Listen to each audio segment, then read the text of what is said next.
Thursday afternoon. I know December is a crazy month. We've been super busy too, so appreciate you taking the time to be here. Let me share my screen real quick.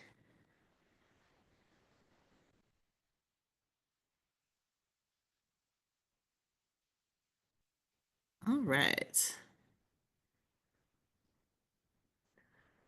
Okay, so my name is Jessica Sierra. I also have a lovely co-host today. My director, Alicia Gallegos Butters, is here helping me out in the chat. If you guys have any questions, go ahead and feel free to unmute or raise your hand or drop it in the chat and she can let me know. Welcome to Design Thinking for Littles. We are going to be recording this session, so if for whatever reason you have to leave or you want to share it out, we'll be pushing that out tomorrow. And if you want to follow along, the bit.ly is right there. If you want to just bookmark that for later, you guys should all be able to access this. So again, my name is Jessica Sierra. I am an ed tech resource teacher here at the San Diego County Office of Ed in our innovation department. And just a brief overview of some events we have coming up. I know it's the end of the year, so we don't have much. We have one more PD this month, which is AI use in classrooms, which is geared towards productivity for teachers. So even if you're not using AI with students, it's a great one. We've done it before. You may have caught it in the past, but AI is changing every day. So we're doing a new one of just tools that you can use to be more productive in your workflow. And then rolling into January, we have another session for our curious about, which this one will be all about the Internet of Things and how to do standards-based learning through smart tech projects. And then we also have an esports network. So if you're interested in learning about esports, we have a meeting coming up and also a tournament, which probably isn't for this crowd, but maybe you know some high school, middle school folks that are interested in a Smash Brothers esports tournament. Feel free to join our network and find out more about that. And then the top link also has our yearly calendar. So if you're interested to see what's coming up in February, click on that link and make sure to bookmark it. All right, getting right into design thinking. Just a basic overview. So if you're unfamiliar with design thinking, never heard of it before, it is a process that comes out of like higher ed and also corporate America. That's a thinking process used to innovate new products, new systems, solutions to problems that exist in companies or in just communities. So traditionally, out of IDEO and Stanford's process, this is a 5-step process. So it starts with empathizing with some kind of client, some kind of problem, and then digging in and defining the problem, ideating some solutions. So you may have seen in a design thinking experience, lots of Post-its being used. That's kind of the common thing to do for ideating, where it's just Post-it after Post-it and lots of ideas and out of the box thinking. And then eventually narrowing it down to some type of prototype that you can build a model of and then test with your initial user. And so with our middle school and our high school kids, we use this process. We refer to all these companies that they may be familiar with. As a way to bring them in and show them that this is a real world solution. With our littles, they're less interested in like Lyft and Airbnb and Nike. So we simplified it down to a 3-step process, which is really the heart of design thinking. So first, we still want to include that empathy piece. So we tell them we're using our heart, and in our lab, we do, the little heart thing, or now, the millennials have like, or not the millennials, Generation Alpha has like a crazy way to do the heart. But we do our heart, we use our heads to come up with ideas and solutions, and then we use our hands to build. So that's how we introduce it to our TK to 2 kids in just a much more simplified way. And we've also used this with middle schoolers when we have like limited time, not time to get into all 5 steps. We can break it down to just these 3 simple things. And so you'll hear me referring to these as we go through the slides, and you'll probably see little icons letting you know what stage that I'm talking about. So what is design thinking for TK to 2? Reasons why we really like design thinking for this age group is that it's very creative. It has a lot of elements of play. It's got those engineering standards behind it, but in a way that students really don't feel like they're learning like through a book. They're learning through lots of play and perspective taking and building. It is more student driven, so we find that teachers kind of get a chance to step back and let the students drive what they're going to create, how they're going to create it. And it gives students a way to be bold with ideas. We talk a lot about like courageous ideas because they may not be willing to share things that they're excited about, and just being courageous with that. We find that it's empowering. So it's a lot of problem solving. It's a lot of taking action on behalf of someone else with a problem, teaching that empathy piece, and then also teaching that really tough skill of perseverance through failure, which can honestly be very hard with this age group. And we've seen a lot of kids kind of break down when something doesn't go their way. I'm sure you're all familiar with that. But it is a learning opportunity that we use to show them how can we do this differently, and let's not give up. Let's try something new, which is a great skill to use your whole life, right? And then it is standards based. So we found that teachers in the lower grades have more of a challenging time sometimes hitting those engineering and design standards in science. Like, how are we going to do this? And design thinking just provides a really nice sort of open-ended project. There's always like some kind of focus, but it allows kids to practice those engineering design standards with a lot of different options. I'll be sharing this link later. This is a great book to check out. It's a little long, but it comes out of Harvard's Project Zero, all about maker-centered learning, which is very in sync with design thinking, more about the makerspace side of things, but they do use the design thinking process. And I just loved this quote that teachers felt that through design thinking, their students demonstrated agency, independence, engaged in deeper thinking, and got to practice that perspective taking and empathy, because that's just a lot of skills wrapped up into like one fun lesson. Okay, so to give you guys a little example, because unfortunately I don't have students I could show you through like today with me to give you a sneak peek of this, but Sesame Street is a great resource for a lot of these engineering experiments. And I have a 5-year-old daughter and a 2-year-old. We watch a lot of Sesame Street. And one day I was sitting there, they had it on, and I saw this clip and I was like, oh my gosh, this is design thinking. So I have used this sometimes just to sort of introduce like what we're doing. I'm just going to play this real quick clip and see if you can pick out what the design thinking is with Rocco's boat. Maybe Elmo and Zoe can make a boat out of what's already here. Oh, that's a great idea, Elmo. You guys can be like engineers and design a boat. Oh, I don't know. But what does Rocco think? Elmo can't believe he just said that. Rocco says he wants to try. Okay, then. Well, let's build Rocco a boat. Yay! Let's do it! All right, guys. How do you want to make Rocco's boat? Well, let's look at what we have. We have paper, we have pencils, and we have foil. Elmo doesn't think we should use the paper because paper gets too mushy in water. Maybe we could put something on the pencils so Rocco won't fall through. Yeah.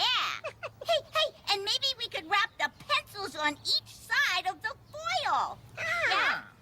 Let me try that. Cool. All right. Yeah, that's looking good. Oh. Like this? Yeah. Now maybe fold the foil up in front and back. Yeah, maybe that will make it stronger. That's good, Lila. Rocco's gonna love this boat.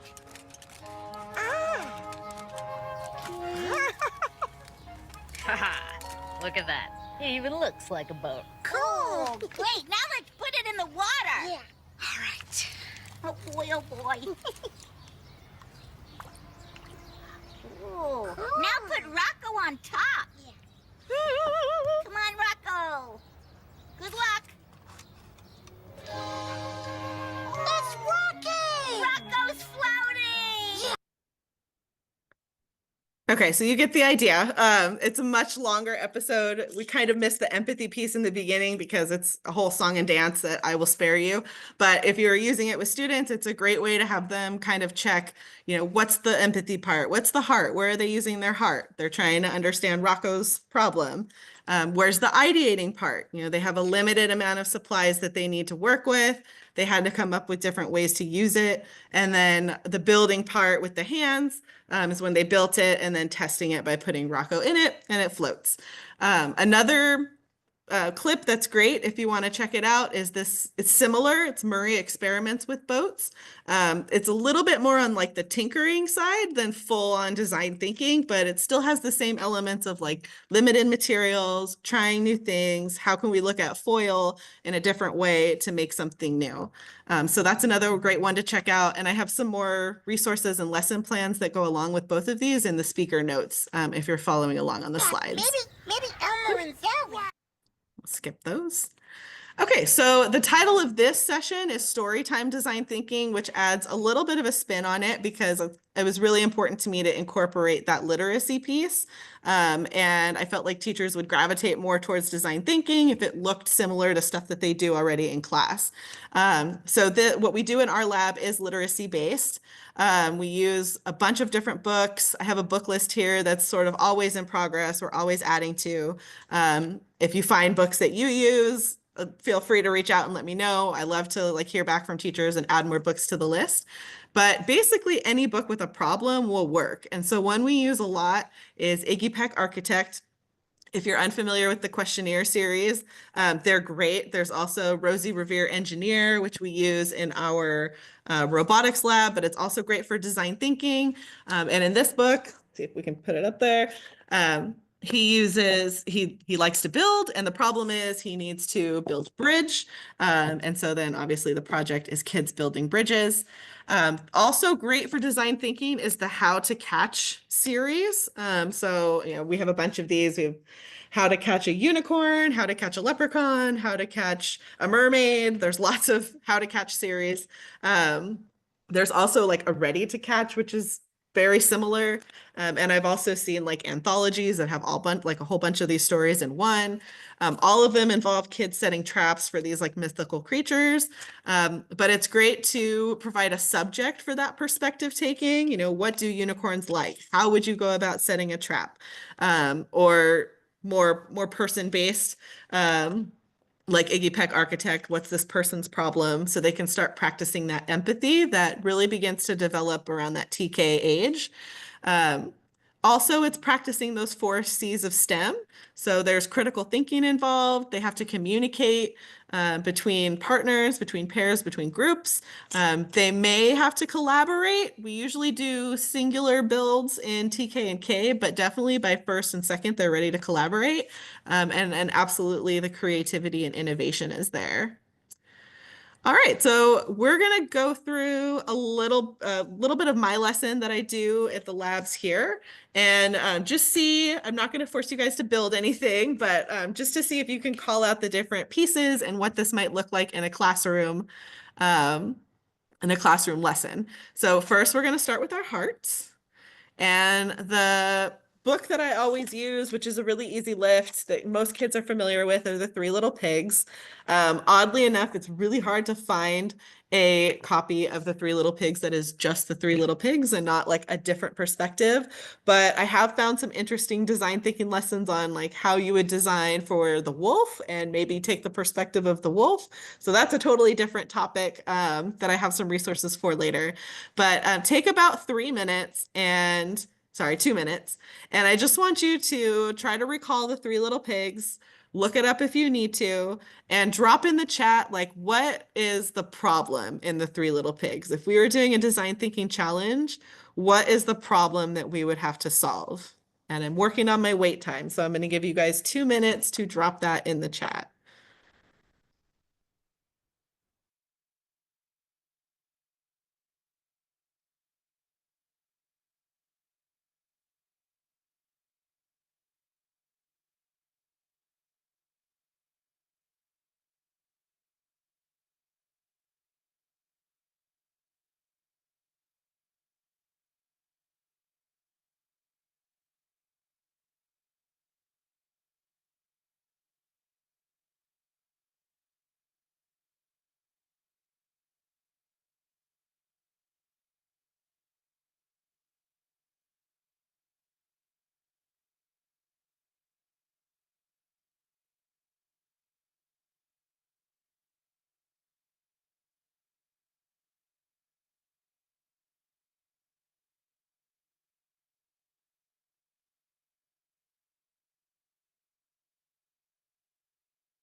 All right, and I think you guys are on to it. I've seen some good answers in the chat. We've got building a strong house, wanting to feel safe, the wolf keeps breaking in, building a strong structure, keeping out the wolf.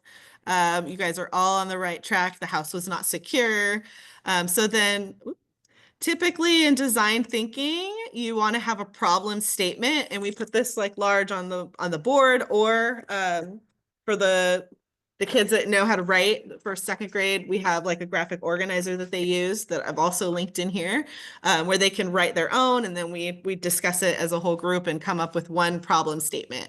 So if you had to fill in these blanks, take a moment and type this part in the chat in like this format now. So blank needs, somebody needs something because of some reason. So take a minute and try to come up with your own problem statement.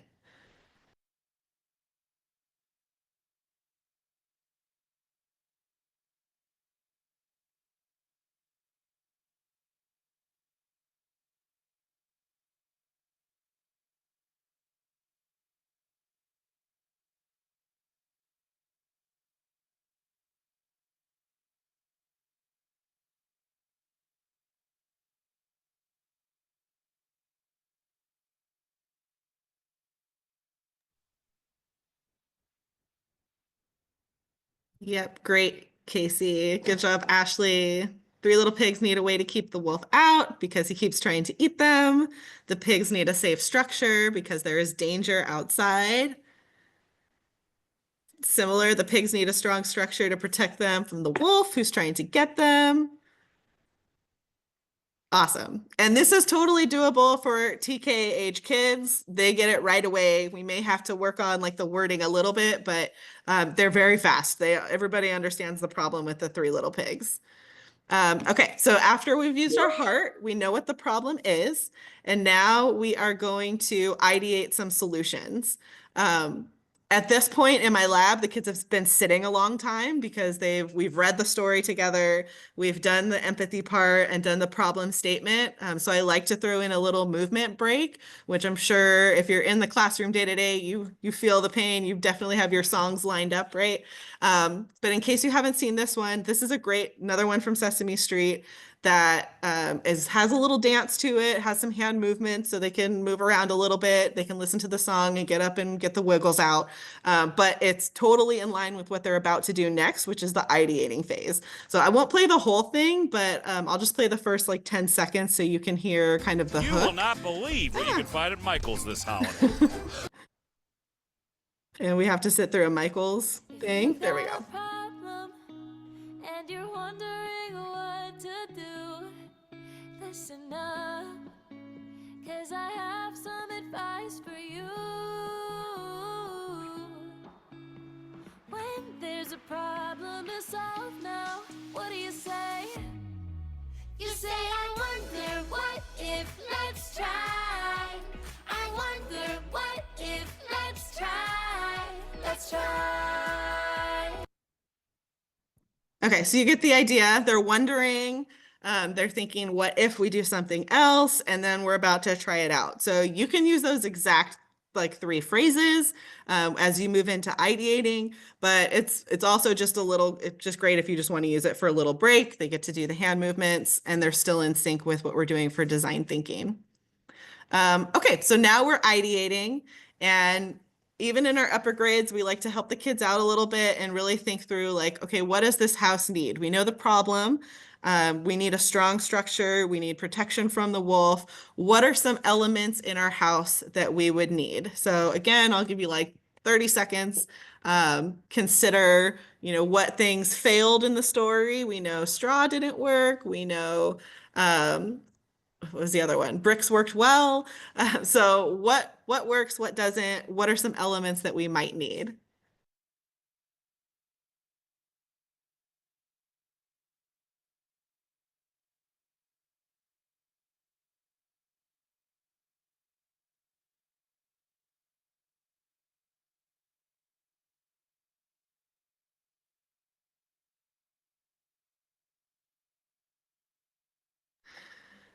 Yep, strong materials, a better design plan.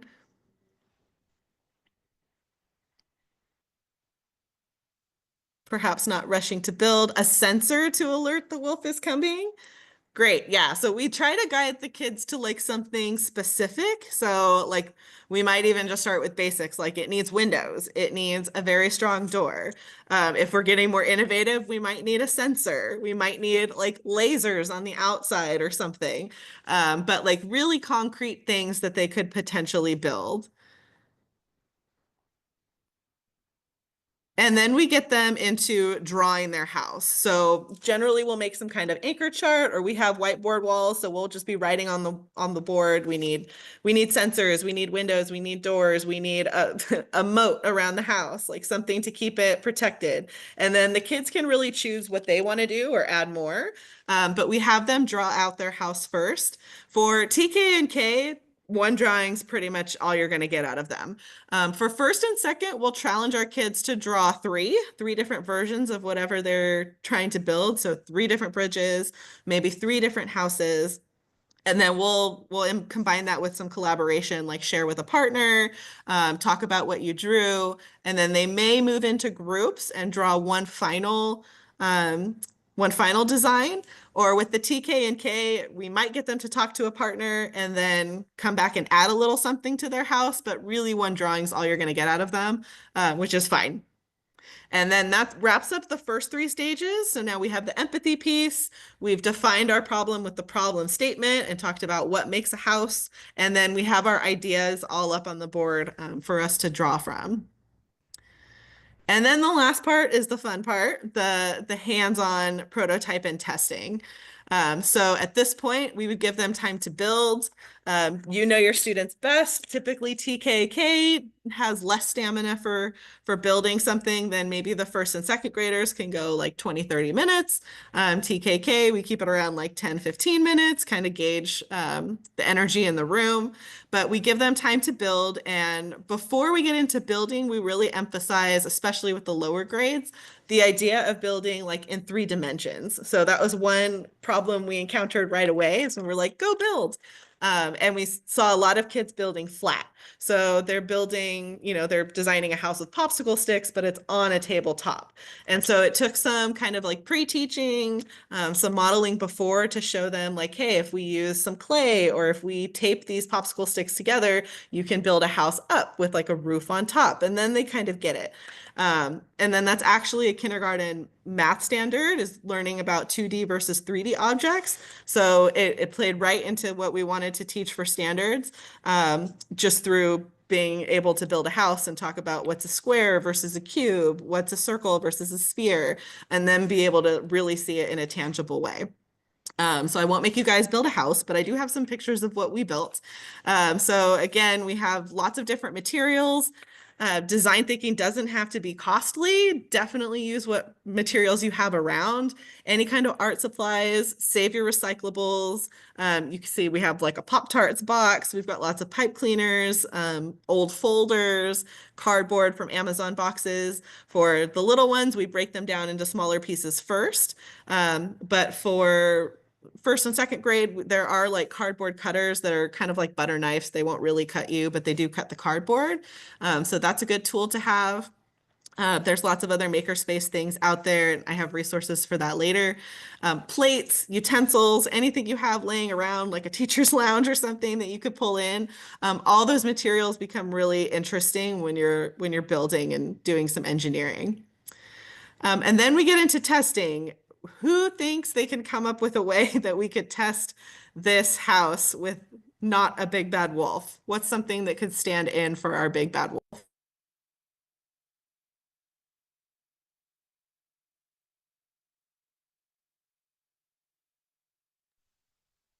Yep, we've got fans, hair dryers, shake the tray. That's an interesting one. Yeah, that would definitely work. A teacher, that would be interesting. Bring in like some little wolf ears or something.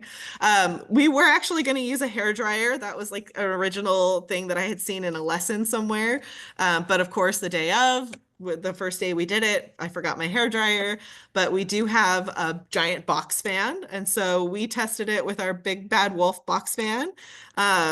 this was a kinder class, and so we kind of just lined them all up and let them test it. Some kids ran back and added more materials. It was very sort of loose, rapid prototyping if they wanted. Definitely in higher grades, first, second, you may want to look into like gathering data. So you could see like how, most fans have like a low, medium, high setting. So who held up in the low setting, who held up all the way to the high setting? What could you add? You could revisit this the next day. Like what could you add to make your house hold up stronger, hold up longer? So you could gather data pieces like that and then be able to analyze some data as well. But this is also just a really fun way to test and see kids like try to tweak their design so their house doesn't blow away. And so this was our whole lesson. It doesn't have to be super hard or intensive, time intensive, material intensive. A lot of these things were just things we pulled from just office supplies, classroom supplies, totally doable, with a very common book. All right, so your turn. We're making good time. So I just wanted to maybe give you like another 2 minutes and see if anyone has any ideas just off the cuff. Don't feel pressured. I'm not going to make anyone speak unless they want to. But take a few minutes and consider like what are some children's books that you use in your class, or maybe like a favorite of yours or your own kids, that you could identify maybe a problem in or a challenge in that students could potentially build. And I have another example on the next slide. So if nobody wants to put anything in the chat or unmute and share something, I've got some more examples coming for you guys. But I thought it'd be interesting to see with our expertise in the room, what people could come up with. So I'll give you about 2 minutes to think. You can drop it in the chat, or after the timer's up, we can just unmute and talk.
All right, time is up. Does anyone want to unmute themselves and just share, or before I start reading through the chat?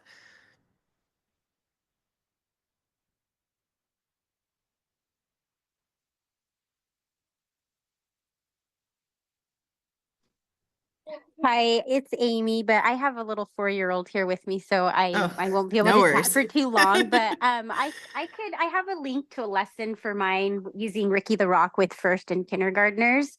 I'll pop it in the chat in case anybody wants to see that. Thank you. Anybody else? Ricky the Rock is a great one.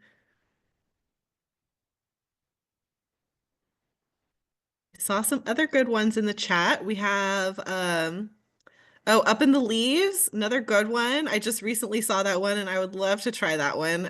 Building some tree houses in the tree branches. Um, some snowy owls, but maybe a Kleenex box version. Ooh, a mouse-proof cookie jar. I know, I love that series. I've been trying to think about how to do design thinking with that one too, because there's so many of those books. So if you can make it work, you've got a lot of content. Boris and Timble. Go ahead. I've done the 3 Billy Goats Gruff, and we built a bridge to get across a river.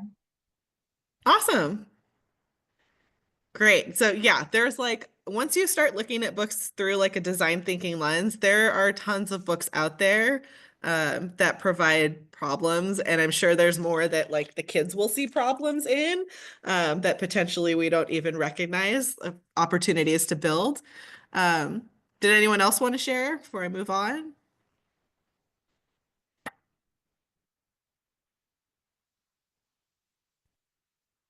Okay. So another one we've done with first graders is Iggy Peck Architect. As I mentioned it in the beginning. So it's a great part of a series. The main problem is the kids get stuck on this hike. A bridge collapses and they're on this island and they have no way to get back to where they came from. So they end up having to use a lot of just like shoelaces and whatever they have on them, gum, different pieces of clothing to try and tie together this little suspension bridge to be saved. And so the kids practice building bridges. We show a lot of pictures of like famous bridges and we talk about what are different kinds of bridges. I learned a lot about bridges planning that lesson. There's like so many different kinds of bridges. And then we let kids design. And one, I love to refer to this lesson because it was a really great example of how kids will just blow you away. And also, I was just talking to Ashley actually about whether you read the end of the story or not, because there is some kind of like debate over whether you should finish the story and like show them the solution before they get into the designing part. But what I found is even when you do finish, like a lot of their ideas just blow you away. So in this video, the students, I think it's muted anyways. Yeah. So the students, instead of building an actual bridge, they built a zip line and really it fit the parameters because my only parameters were they had to clear a certain gap and it had to hold the weight of this little like Lego figure that I had. So it wouldn't collapse under the weight of something.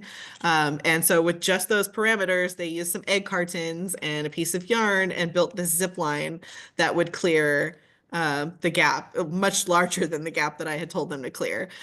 So even given that the solution was a bridge, we got a lot of different creative bridges. We got a zip line, and it was really just a fun time for kids to get creative with materials and think outside the box.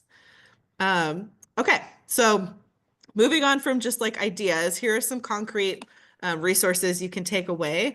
So I did put together like a lesson planner that may help you. This link will force you to copy it, but it sort of just goes through step by step what you would need to do to design a design thinking lesson. So pick a book, maybe get some kind of wiggle break, think about your materials, consider what standards you might be hitting, or maybe start there. What standards do you need to hit? And then find a book that fits that or an activity that fits that.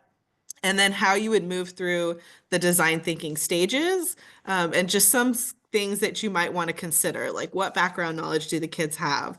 How are you going to test the prototype? So just so you can kind of think through this lesson through all the different pieces.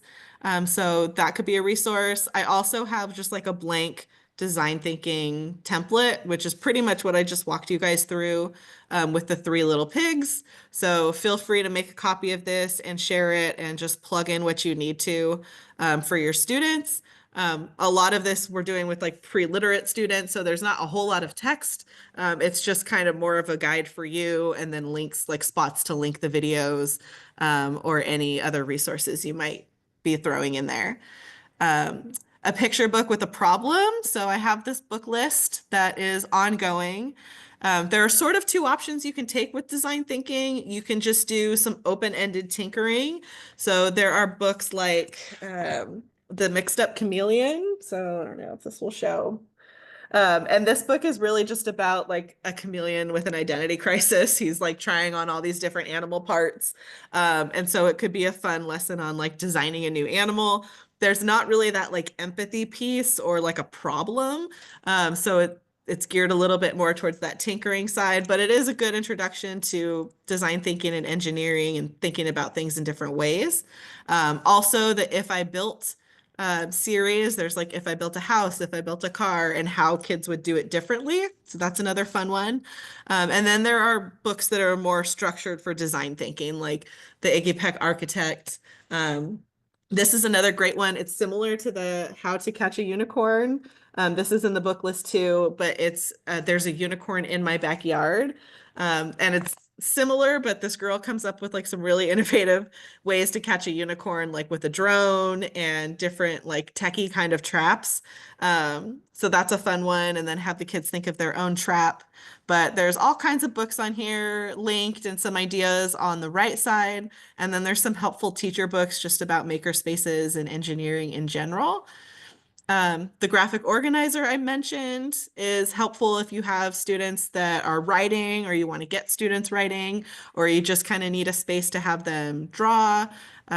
You could use that and feel free to tweak it for your own use. And then, of course, crafting supplies, art materials, recyclables, anything you can find really. Strategies. So, you know your kids best, but we've found that at the TKK level, they really want to walk away with their own little house or their own little trap or their own little thing. So we do a little bit of collaboration as far as like sharing your ideas, and then they build their own thing. But for first and second grade, I found teachers really want to start that collaboration process and have kids work in partners at least, if not in like a full group build. Just because then they're sharing the design ideas. They kind of have to navigate negotiating who's going to build what and which ideas they're going to take. You may want to consider pre-teaching some soft skills like perseverance, curiosity. A lot of those traits are in some of these books, so maybe just calling those out. And then there's a couple routines that I found that are helpful for these different stages. So like Think, Feel, Care helps them sort of identify and empathize with the main character and what the problem might be. And then this creative questions routine, I think, is really just like 3 questions that help get them ideating if you feel like they're kind of stuck. Some groups we work with are just off the wall with their ideas right away. Other kids need a little more prompting. So that's been a useful one. And also, like I was saying before, you definitely want to model the building. Even if you feel like they're pretty good as far as like building upwards or building out and not flat, with different materials, you might want to show like, hey, you can do this with clay, or hey, you can fold cardboard this way, or fold cardstock paper this way, just to give them a few ideas to get them going. Any questions?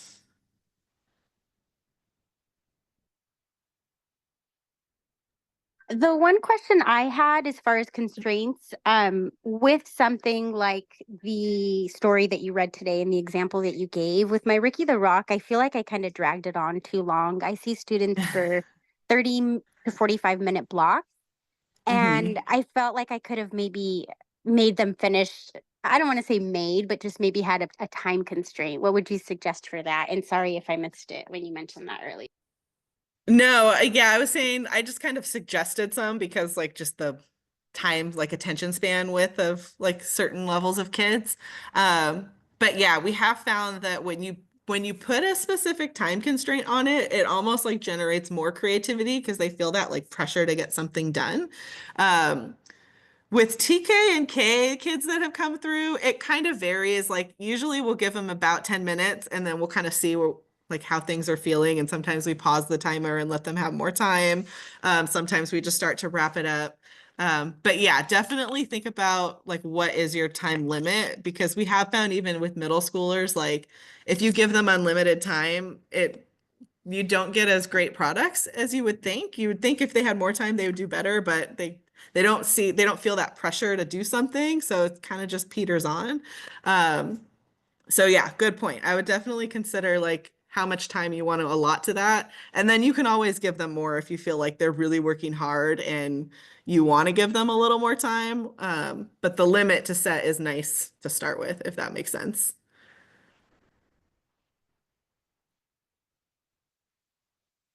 Any other questions before I keep going? I know someone had said they missed the link. So I hope you guys can see this down here, but this is the link to the slides that have all the links. It's just bit.ly/DT capital letters for the number 4 and then littles with the capital L. And we'll share all this out tomorrow too, once we have the recording. Okay, Makerspace tips. So Makerspace is one of those kind of pain points for teachers that are unfamiliar with it because it can get a little chaotic. So number one concern with Makerspace is definitely to maintain the safety and determine like what your boundaries are. Are you putting curated boxes at each table with like a set like limited materials, which is what we do in our lab, just because we have so many different materials that we use with all ages. So when I have the TK and kinders come in, we have a small basket with like tape, safety scissors, maybe some crayons, and like a couple things. Because also if you're giving them too many materials, it can be overwhelming. So you might want to consider, like with the little pigs, we usually do like straws for like the straw, and then maybe some Legos for like the bricks, just to like symbolize some of the things that we read. And then I think we use popsicle sticks for the sticks, just to give them kind of some kind of relationship to the story, but you could really do whatever you want. But set some boundaries, control the flow of students to the makerspace. If you have like a separate space, we always have one person be like the resource manager, or we do like one pair at a time over to the makerspace. So it's not just like a flood of kids. Probably common sense for a lot of people, but when you're getting into something new, sometimes you forget some of those moves. This handbook, again, is really great for the makerspace aspect of it. So maker-centered learning, it's not specifically design thinking, but all of the strategies are design thinking. But it's really more focused on like how to do the engineering piece and how to utilize a makerspace. And it's geared specifically for early childhood education. So a great resource to comb through. Okay, and then it's just some bonus lessons. So these are a little bit more on the tinkering side than like design thinking, but PBS has a bunch of Sesame Street engineering lessons. If you can't tell, I'm a big fan of Sesame Street. But they have the Rocco's Boat lesson. They have another one called Faster Cars, where the kids are just designing like how would you make a car go faster. Less of like a problem and empathy piece, but still has like the design and the engineering part. Dot Day is a really fun one. I think that's like mid-September, but essentially there's a story called The Dot, I think. And then there's a bunch of resources that go along with it where it's just kind of like making the most creative, like little dot that you can, which sounds silly to say, but if you read it, it's a great book.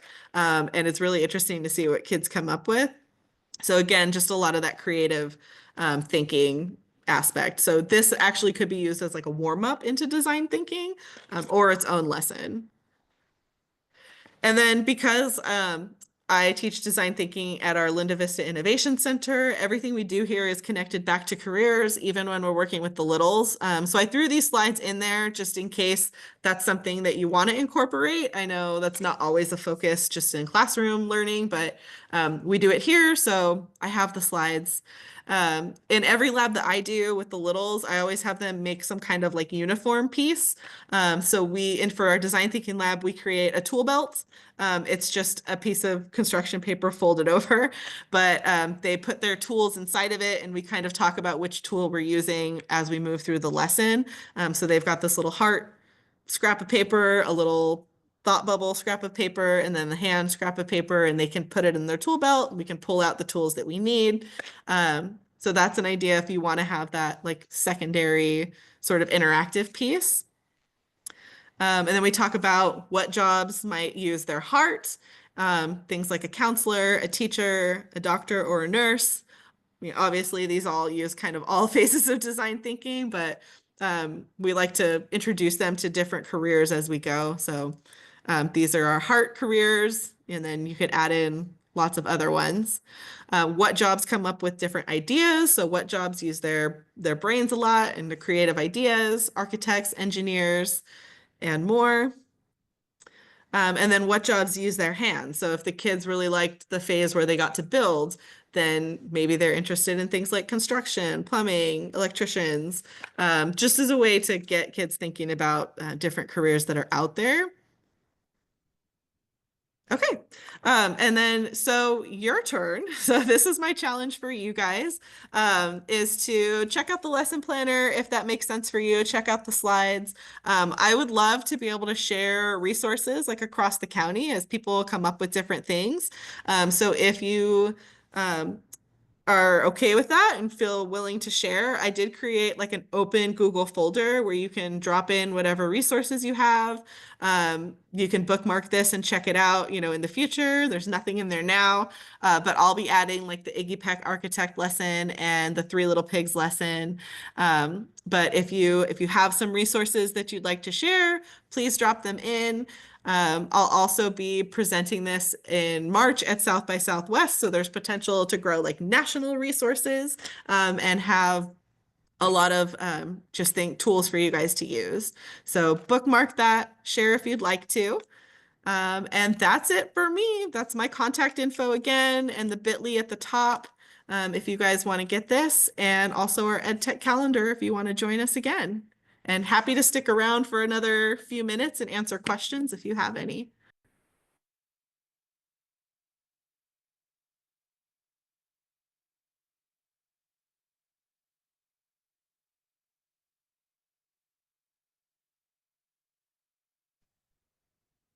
Hi, Jessica, this is Carla. I can't find the bit.ly at the top. I'm not sure top of where. Okay, I'll drop it in right now. So sorry. No worries. Yeah. I know sometimes things get cut off when the formatting It gets might have weird. been. So thanks so much. It was so fun. No worries. Okay, it should be in there now. And again, we'll push this recording out and I'll include the slides with all the resources too. But thank you all for coming.